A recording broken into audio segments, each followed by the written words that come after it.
What's up, everybody? Welcome back to another episode of Dream Chasers Ground Zero. Today I have with us Sam Wilson. Sam, would you mind just telling us a little bit of the story about your personal ground zero moment, just telling us about what that was like for you, and then going off of that, some of the things that you learned along the way to help you to get to where you are today. Wow, yeah, that's a big question you asked there, Aaron. And I think everybody probably has multiple ground zero moments. I mean, I think there's always that desire to have it. It's innate human nature to want more than what we have right now, right? Who was it? The and I'm going to attribute this to the wrong person, but they at the end, basically at the end of their life, or sometime when they achieve the pinnacle of success, the only thing they wanted was one more dollar. It's one of the big names. That early. I'm thinking like the tycoons of the early 1900s. I can't remember who it was. So anyway, there's always that. So that being said, ground zero moment for me was that I never really knew. I've done a lot of different things for my career. One, I get bored easily, so I've got to always constantly have something new. But I owned a flooring company. I grew up in the flooring business. My family was always in the flooring business. Ended up launching a flooring company with my brother when I was 20, or he'd already had it going, but I came alongside him when I was 21. And we 4X'd the business in a 12-month period. So, I mean, it was just an enormous growth. And I swore as a kid, I said, I'm never going to the flooring industry. Well, I was in the flooring industry till I was 30. So, the old adage, never say never, right? So I still, at this point, I try not to say never, because it just seems inevitable that's where you wind up. Anyway, I never really loved that business. It's something where it was, I didn't love it. It was actually, I sold the company, ended up buying out part of the business at 25, and then ended up selling the rest of the company that I owned when I was 30 to somebody else. And I panicked, honestly, because here I am, I'm 30 years old. I don't have, I mean, not that I'm particularly brilliant now, because I'm not, but I didn't really have a plan after after I sold that company, right? So I had two things going for me: money and time.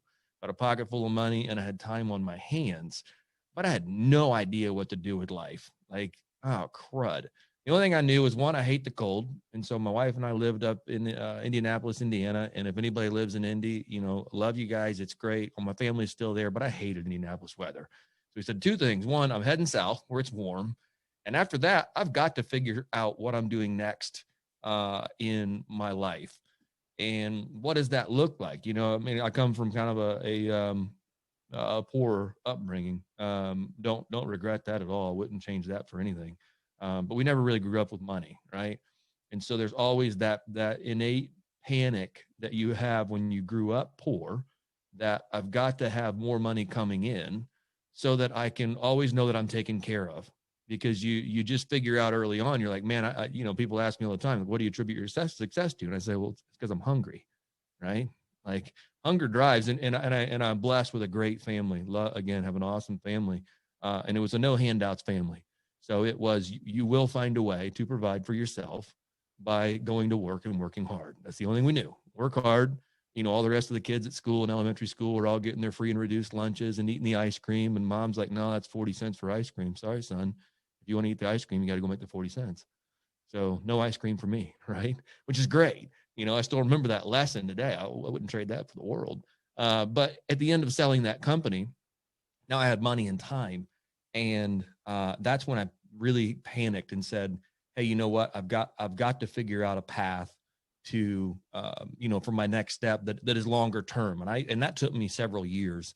That took me several different business ventures. That took me a lot of mistakes, a lot of heartache. But I would say that, yeah, the year 2012 to probably the end of 2013 was probably one of the toughest periods of my life, where I said, man, I've got to figure out what it means to have more than what I have right now, and also have a plan. So I don't know, it's probably a long-winded answer, but there you go. No, not at all. No, I really appreciate it. I relate a lot to the upbringing that you had. I did also have a similar kind of family dynamic, I suppose that's a good way to put it, that Yeah. a lot of similar values and things as I was coming up. So I totally understand where you're coming from there. Um, One of the things that I just noticed during your story that I kind of want to hone in on a little bit is how you were able to kind of discover the new passion of yours, how you were able to, like you said, you were at that point where you had a lump sum of cash and you had time, but you kind of had to figure out something to do with that. And being someone that gets bored easily, I totally understand kind of where you're coming from, just in having to find something that can hold your attention, that brings something new every day, and that it really gives you something that you can put your energy into and maintain it. So Right. I just kind of wanted to ask you a little bit about that, as just a little bit of sort of how you were able to refine your search for that new passion of yours in that new direction. Yeah, trial and error. I mean, again, in not being particularly brilliant, I learned by doing. Mm-hmm. And that's exactly what it was. I mean, we went with everything from breeding labradoodles to launching a food business. I'm trying to think of all the other crazy things we did. I had I mean, looked at starting launching a brewery, which probably would have been a good idea looking back on the timing of the microbrewery explosion. But there was a bunch of those things, and I always say that really, how did I figure it out? The line I always use is, it was the good Lord having mercy on an idiot. Like, I tried a lot of things, I failed at a lot of things. The food business, one thing that I commonly say is that if you want to get into an industry, look at the people who are 20 years senior in this industry and say, do I want to look like them? One, just physically look like them. And two, do I want to have the lifestyle they have, right? So in the food business, which was like I don't know if you guys go to festivals or fairs or big things like that. So we started buying all this equipment and tents and setups and, sending people and us all over the country, going to these big, huge, music events like Bonnaroo's and things like that, setting up and selling food. Look at the people who've been in that industry that are 60. You're like, oh man, like just physically, you are rode hard and put away wet, right? And I don't want to look like you or have the lifestyle you have when I'm 60. Sorry to say it. I don't want to be out there, hustling quesadillas when I'm 60 years old. And so I figured that out. It took me a couple of years, which that's an interesting business because it's you can make piles of money really, really fast. But that fix never goes away. It's not sustainable. So one of the things I fell into when I say it was a good Lord having mercy on an idiot was real estate. And having a background in the trades and construction, I discovered real estate. I ended up buying a foreclosure at an auction one day that I had no intention on buying, but ended up buying it. And then I started figuring out that there's all these really smart people in this industry, and there's all these really smart people that have been able to buy their time back, right? By what they do. They've been able to leverage their investments. They've been able to, for say you're getting even 75-25 terms on your loans, put down 25% and the bank will fund the rest. Like, oh wait, like there's all these things that go into it, and then the people have their time, and they have the two things that we keep hunting back for, which again I haven't quite achieved that yet, of the 2012 mixture of time and money, right? But I look at the people 20 years senior in that industry, and I go, yeah, I want to be like you. I want when I'm 55 or 60, I want to have a giant portfolio of income producing assets. Yes. Well, why not? And so then that really just took me down. Once I bought the first foreclosure and made a pile of money on it, I'm like, oh wait, I can just keep doing this. And so that's it. It was a lot of trial and error. Eventually ended up getting out of the food business, ended up getting out of the dog breeding business, ended up getting out of, and I know people in the dog breeding business, they're doing great. We were breeding some really high end dogs. But again, it wasn't a passion of mine. In the end, I'm like, this is still a job that for every dog every time we have a litter or whatever it is, it's still just, once that's sold, you're starting back over. So anyway, that's again probably a long-winded answer, but that's how I figured it out. No, man, I love it. No, it's honestly a great story, and I love how you tried numerous different avenues before you're able to find what you truly wanted to stick with. I like that a lot, because I've had to do some trial and error as well. And one of the things that I really like about that is that you weren't afraid to try those different things over and over again. And I mean, and in the examples that you gave, like, they were clearly very distinctly different industries. So like going from dog breeding to real estate is quite a jump, but at the same time, like, you just jumped in, and I really like that. And that's actually one of the things that I want to ask you about now as well, is just how did you kind of handle that? Like, was there any fear going into those things? Like, how did you kind of handle that and just like fix yourself to just jump right into those new situations, really not knowing how it was going to go over? Yeah, and there's a little bit of personality there, which that I've been accused of being a horse trader, more than once. Which is just that if I can make it, and this goes back to, again, coming from a poorer upbringing, which is where you're hungry, right? So if you're hungry, you figure out early on, I can do a million things. I was in second grade selling. Do you remember when they had, what were those? They don't even make Jolly Ranchers, but they sold Jolly Ranchers as sticks when I was a kid. They were like, I don't know, maybe 6 inches long and 1.5 inches wide. And they sold these Jolly Rancher sticks. And so I figured out early on that I could sell Jolly Ranchers to my classmates. All right. And if I could make 25 cents a Jolly Rancher, well, maybe then I could afford the ice cream. And so actually I had an older brother that was not as good with money as I was in second grade. I was a prodigious saver. And, so I'd fund the acquisition of the Jolly Ranchers and he'd go and hustle and sell them. And so I think that goes back to the poverty, kind of upbringing where you go, gosh, why am I not afraid to jump in? Because I'm hungry. Whatever it takes. Like, what are we going to do? Like, go broke? Okay. I mean, I guess it could happen. But as long as you keep trying and keep putting your best foot forward and having the reserves to do it. I mean, that's the other thing, is so that in 2012, I had, a nice padded bank account where I could go, okay, we can throw X number of dollars at this.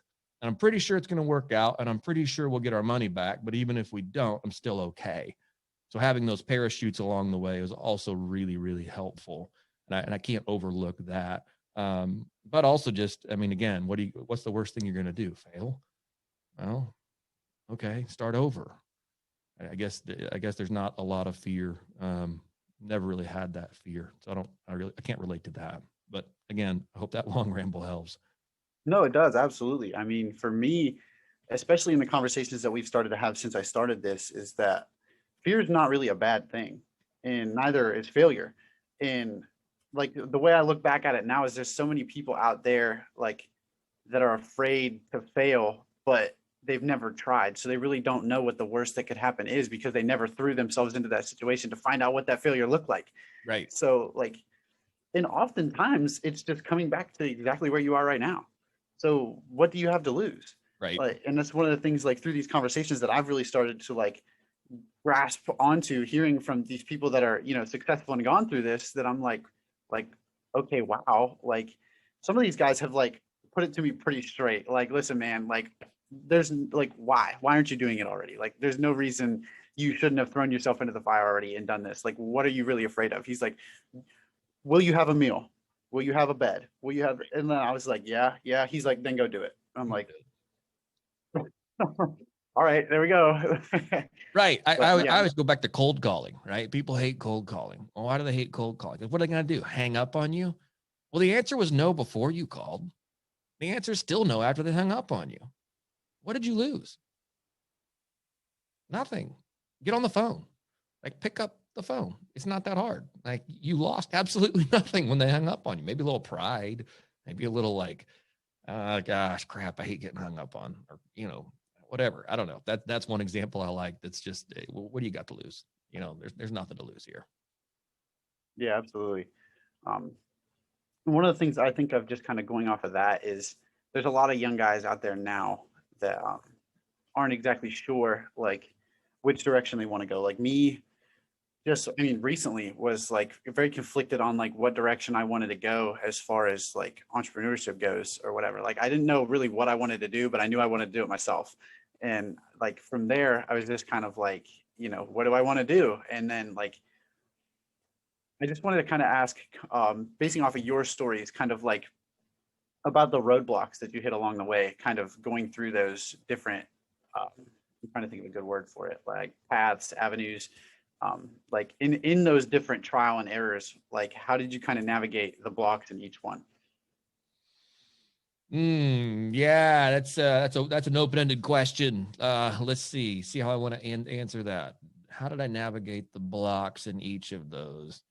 One, I think it goes back to limiting beliefs. I think that's a big area that I don't spend enough time on, or even figuring out what your motivating factors are. Like, why do I do what I do? I think is an important, really, question.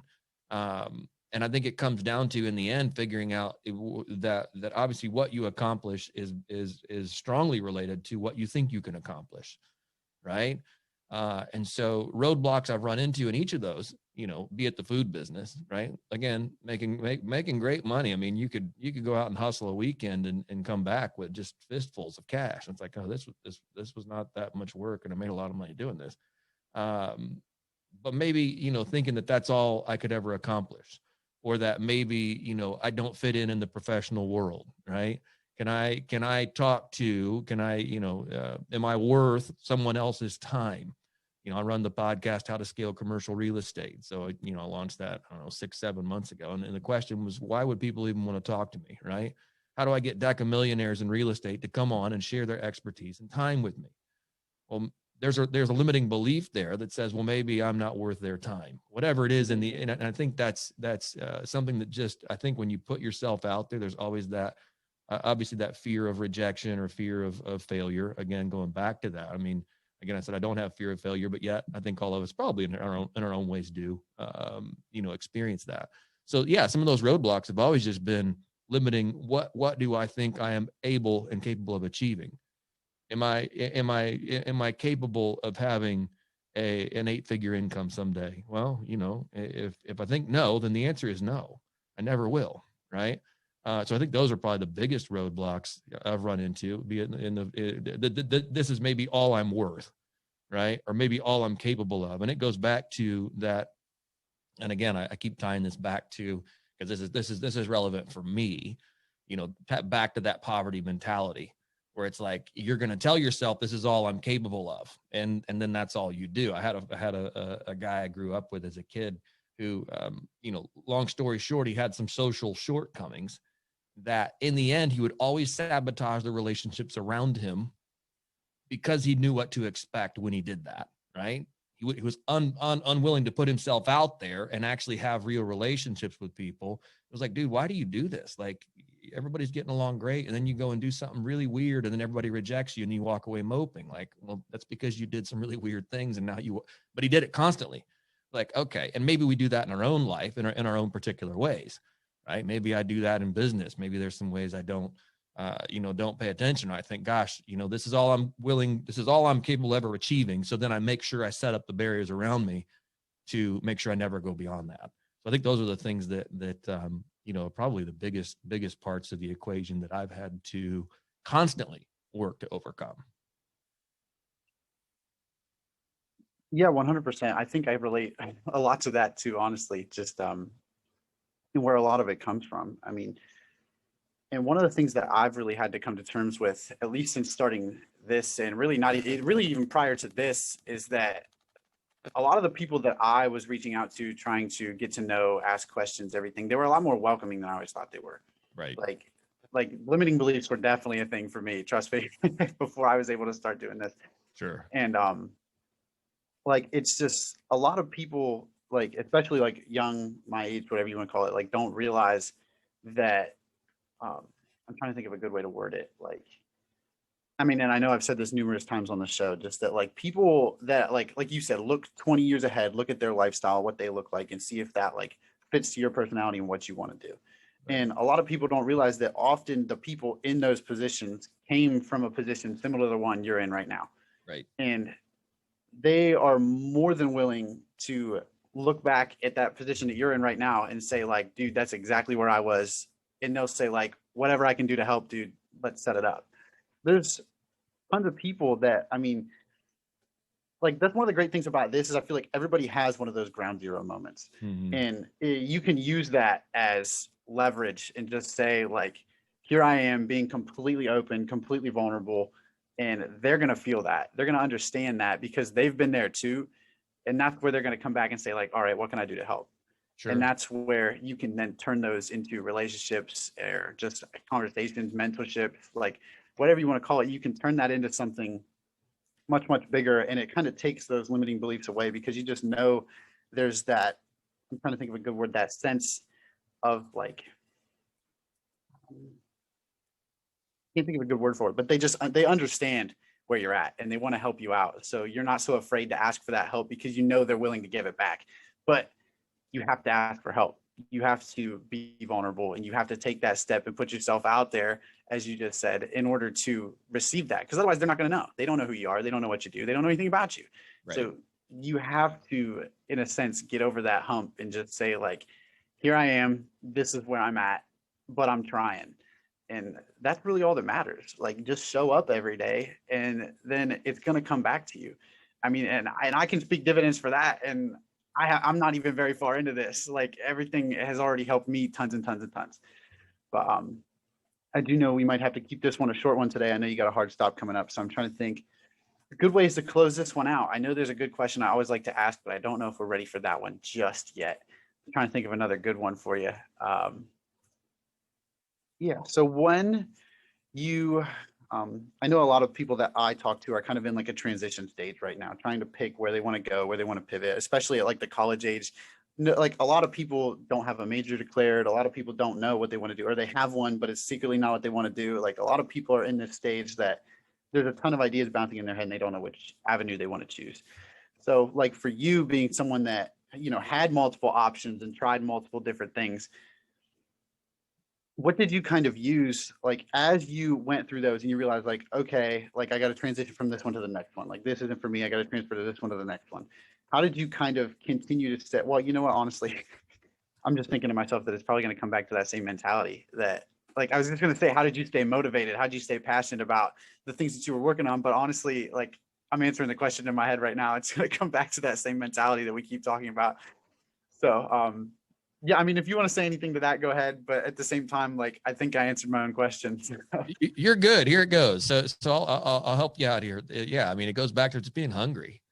And I mean that figuratively and literally. Like, I just don't want to be hungry. And not that I grew up, I was blessed, man. Again, you know, we grew up we grew up poor, but we did not grow up in poverty. And I think there's a difference there. Yeah, we didn't have a lot of money, but we always ate. We were always provided for. But I mean that, you know, in reality though, I am hungry. Like I'm hungry for more in life. Like I know I'm capable of more, but also I know that I've got to put food on the table. So you're going to do whatever it takes within, you know, legal and sensible reasons to meet those goals. So I don't know if that helps you out or if that just answers exactly what you expect me to answer or not, but there it is. No, 100%. Yeah, it really does. I mean, I relate so much to the story that that you come from. I come from such a similar background, so it just everything you say just kind of rings with me. But I really like that line that you said. You grew up poor, but not in poverty. I 100% relate to that. Like you said, there was always food on the table. We were always able to do a lot of the things that we wanted to do, but no, we didn't necessarily have big luxurious things. I mean, and that's not really what it's all for, but like it creates this desire within yourself that you just say, you know, like I didn't get to have these things and I want myself and I want my kids to have these things. And that's where a lot of my drive comes from, is I just want more for myself and more for anybody coming behind me, as well as my parents that, sorry, I almost slipped there, but that busted their butts to put food on the table every night, make sure that, you know, I could get to every game, make sure that I got all these, you know, wonderful things that I got to experience. They need out of that too. Like, and one of the things that it like kind of hit me really hard not too long ago for me to realize was that my parents were taught a way to do all of these things. Yep. But sort of once I got involved in all of this stuff, I realized that it was not the way to make money, save money, spend money. And it's really reshaped a lot of the reality that I grew up around, and it's caused a whole transformation that I'm still dealing with. But in saying that, I'm sorry, go ahead. No, and I think to your point there is that, you know, I guess circling back to, you know, you're talking about maybe people who are graduating from college or maybe don't have a degree or figuring out what it is they want to do with their life. One, I think that's a giant question you're never going to answer, right? There's a select few people who step out of the womb and go, my gosh, someday I want to be this. And then they go and do it, right? But for the rest of us, you know, this is a journey, right? It's not a destination. I love what I'm doing in real estate right now. Will it always look like this? Probably not. This is going to go through multiple iterations over time. But I guess there's a couple of things here that I would really stress. One is find something that you can leverage, where you can leverage time and you can leverage your money and other people's resources. So if there's a way to get, the earlier you can get your time back, the sooner you'll get your money figured out. So find ways to get time.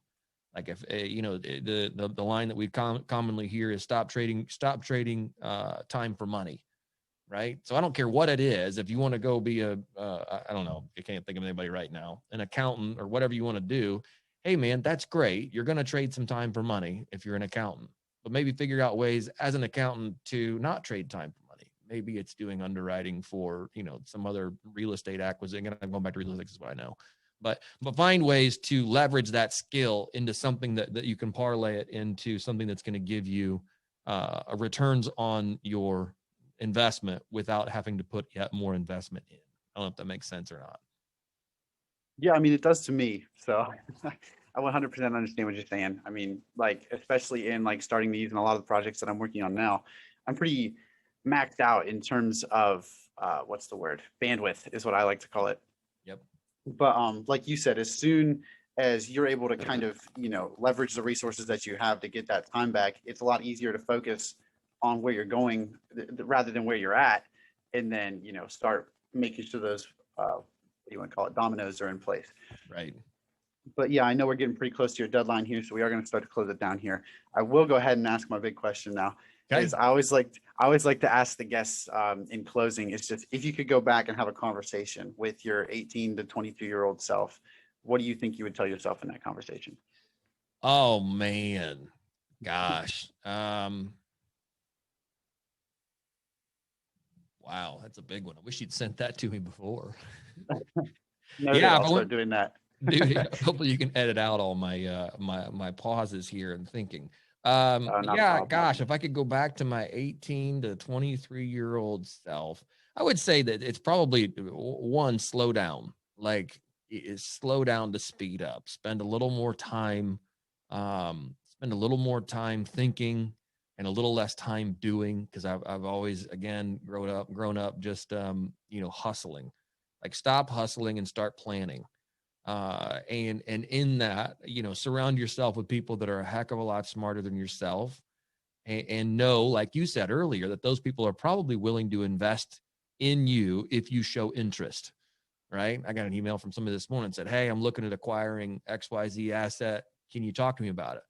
Sure, be happy to. You reached out. This is something you want my input on what you're buying. I get nothing out of it, but it's somebody who had the courage to ask. Mm-hmm. Okay, sure. I'll spend 20 minutes with you. Let's get on the phone. Let's review the asset. I know all about your asset class. So that being said, would have been to surround myself with people smarter than me, probably earlier on, and spend a lot more time around them, and just realize that there's other ways besides just the hustle and grind. There's lots of hustle and grind in life. It doesn't ever go away. I'm in the middle of a season of intense hustle and grind, kind of like you on some other fronts. And that's the season you're in on certain fronts. And, that's probably what I tell myself, man, is that, there's a lot of opportunity out there, and just slow down and go get around really smart people would be probably it, because that probably could have really changed a trajectory for me a lot earlier on. Because there's just, again, we won't go down that rabbit hole, but that would be it. No, 100%. I understand that. That's I'm just gonna let that simmer for a second. I mean, there's it's really difficult for me sometimes, because in the personal journey that I've had as of late, I really see the extreme value in like what you're saying. But I know, like, being where I was, it's extremely difficult to recognize that in the moment. So like I feel the sheer value of the things that you're saying, but I would wonder sometimes if the people listening understand it, because I'm just like, wow. And it's like, wow. But definitely some golden nuggets today. And I really hope, if you're out, and you want to figure out how to, and again, not that money is the end all, money is a resource. It's a tool, just like everything else. But if you're like, man, someday I want to be a deca millionaire. Okay, go find somebody that is. Go find somebody that is, and just try to get around them bring value to them in any way you can. Ask them questions, find out what they're doing. Like again, these successes were not, like you said, they weren't formed overnight. They at one point woke up with $5 in their bank account and said, what do I do today? So yeah, that's it, man. I don't know. I'm probably just saying the same thing all over again, but No, it's totally okay. No, I mean, I love it, so it's totally fine. I mean, it all rings so true to me in the situations that I'm really in. So like, I'm taking it all in. So I really appreciate it, man. But yeah, I know we're getting pretty close to your deadline here, so we're definitely gonna wind it out. Do you have any sort of final comments? I mean, I know you just dropped some, but just anything else really before we go ahead and close it down?